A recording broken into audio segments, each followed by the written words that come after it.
തെരഞ്ഞെടുപ്പ് വാർത്തകൾ.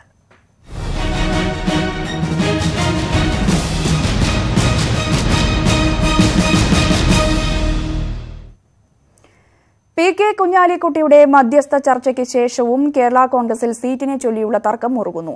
2 സീറ്റ് വേണമെന്ന കാര്യത്തിൽ പി ജെ ജോസഫ് കടുംപിടുത്തം തുടരുന്നതാണ് മാണിയെ വെട്ടിലാക്കുന്നത്. പി ജെ ജോസഫിനെ സ്ഥാനാർത്ഥിയാക്കണമെന്ന ജോസഫ് വിഭാഗത്തിന്റെ ആവശ്യം കെ എം മാണിക്ക് അംഗീകരിക്കേണ്ടി വന്നേക്കും. കേരള കോൺഗ്രസിലെ പ്രശ്നം പരിഹരിക്കാനായി കുഞ്ഞാലിക്കുട്ടി മധ്യസ്ഥനായെങ്കിലും ഫലം കാണുന്നില്ല. 2 സീറ്റ് എന്ന പി ജെ ജോസഫിന്റെ കടുത്ത നിലപാട് വെറുമൊരു തെരഞ്ഞെടുപ്പ് ആശയം മാത്രമല്ലെന്നാണ് ജോസഫ് വിഭാഗം പറയുന്നത്. 2 സീറ്റ് കിട്ടിയില്ലെങ്കിൽ കിട്ടുന്ന സീറ്റിൽ ജോസഫിനെ സ്ഥാനാർത്ഥിയാക്കണമെന്നതാണ് നിലപാട്. ഇതോടെ കെ എം മാണിയും ഒപ്പമുള്ളവരും പ്രതിസന്ധിയിലായി. 26 നടക്കുന്ന ഉഭയകക്ഷി ചർച്ചയിലാണ് മാണി വിഭാഗത്തിന്റെ പ്രതീക്ഷയേറെയും. ഇതിനകത്ത് സമവായത്തിനൊരു വിഷയമില്ലല്ലോ. ഇവിടെ ഈ പറഞ്ഞ കേരള കോൺഗ്രസ് ആദ്യമേ ചർച്ച കഴിയട്ടെ.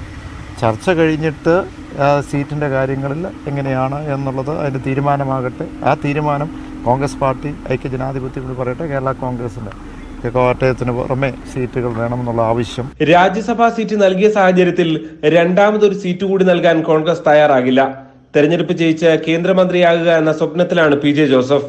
മുതിർന്ന കോൺഗ്രസ് നേതാക്കൾ വഴി ജോസഫിനെ അനുനയിപ്പിക്കാനുള്ള നീക്കവും മാണി തുടങ്ങിയിട്ടുണ്ട്. G Sreejith, news 18 Kottayam. കോൺഗ്രസിനും LDFിനും പിന്നാലെ ലോക്സഭാ തെരഞ്ഞെടുപ്പ് ലക്ഷ്യമിട്ട് BJPയും കേരള യാത്രയ്ക്ക് ഒരുങ്ങുന്നു.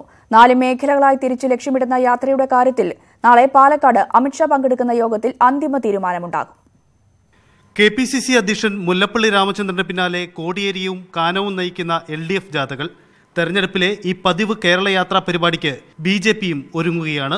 ശബരിമല വിഷയത്തെ മുൻനിർത്തി പാർട്ടി അധ്യക്ഷൻ PS ശ്രീധരൻപിള്ള രഥയാത്ര നടത്തിയ സാഹചര്യത്തിൽ ഇത്തവണ ഊഴം ജനറൽ സെക്രട്ടറിമാർക്കാവും. 4 മേഖലകളായി തിരിച്ച് കേരള യാത്ര നടത്താനാണ് ആലോചന. AN Radhakrishnan, MT Ramesh, K Surendran, Shobha Surendran എന്നിവരായിരിക്കും ജാഥ നയിക്കുക. നാളെ പാലക്കാട്ട് അമിത്ഷാ പങ്കെടുക്കുന്ന യോഗത്തിൽ ഇക്കാര്യത്തിൽ തീരുമാനമാകും. ജാഥകളുടെ സമാപന സമ്മേളനത്തിൽ പ്രധാനമന്ത്രി നരേന്ദ്രമോദിയെ തന്നെ എത്തിക്കാനും ലക്ഷ്യമിടുന്നുണ്ട്. സംസ്ഥാന കോർ കമ്മിറ്റി യോഗത്തിന് പുറമെ പാർലമെന്റ് മണ്ഡല ചുമതലക്കാരുടെയും ജില്ലാ പ്രസിഡന്റുമാരുടെയും യോഗത്തിൽ നാളെ അമിത്ഷാ സംബന്ധിക്കും. തെരഞ്ഞെടുപ്പ് ഒരുക്കങ്ങൾ തന്നെയാണ് ചർച്ച. ബൂത്ത് കേന്ദ്രീകരിച്ച് നടക്കുന്ന പ്രാരംഭ പ്രചരണ പരിപാടികളുടെ വിലയിരുത്തലും യോഗത്തിലുണ്ടാകും. ന്യൂസ് 18 തിരുവനന്തപുരം. സംസ്ഥാന നേതാക്കൾക്കിടയിൽ ഭിന്നത തുടരുന്നതിനിടെ തെരഞ്ഞെടുപ്പ് പ്രവർത്തനങ്ങൾക്ക് തുടക്കമിടാൻ BJP ദേശീയ അധ്യക്ഷൻ അമിത്ഷാ നാളെ പാലക്കാടെത്തും. ലോക്സഭാ മണ്ഡലങ്ങളിലെ തെരഞ്ഞെടുപ്പ് ചുമതലയുള്ള നേതാക്കളുമായി കൂടിക്കാഴ്ച നടത്തുന്ന അമിത്ഷാ വൈകിട്ട് കോട്ട മൈതാനത്ത് നടക്കുന്ന പ്രവർത്തക കൺവെൻഷൻ ഉദ്ഘാടനം ചെയ്യും. BJP സംസ്ഥാന ഭാരവാഹി യോഗവും നാളെ രാവിലെ പാലക്കാട് ചേരും.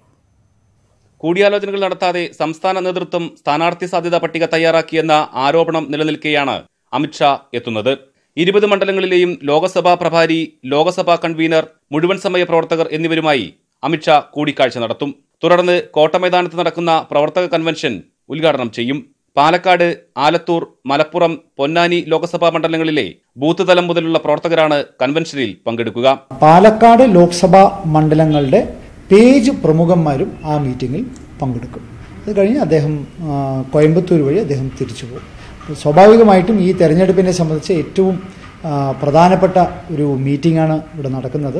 BJP സംസ്ഥാന ഭാരവാഹി യോഗം നാളെ രാവിലെ പാലക്കാട് ചേരും. സംസ്ഥാന പ്രസിഡന്റ് ശ്രീധരൻപിള്ളയുമായുള്ള ഭിന്നതയെ തുടർന്ന് കഴിഞ്ഞ ദിവസം കൊച്ചിയിൽ ചേർന്ന കോർ കമ്മിറ്റി യോഗത്തിൽ V മുരളീധരനും അനുകൂലിക്കുന്നവരും പങ്കെടുത്തിരുന്നില്ല.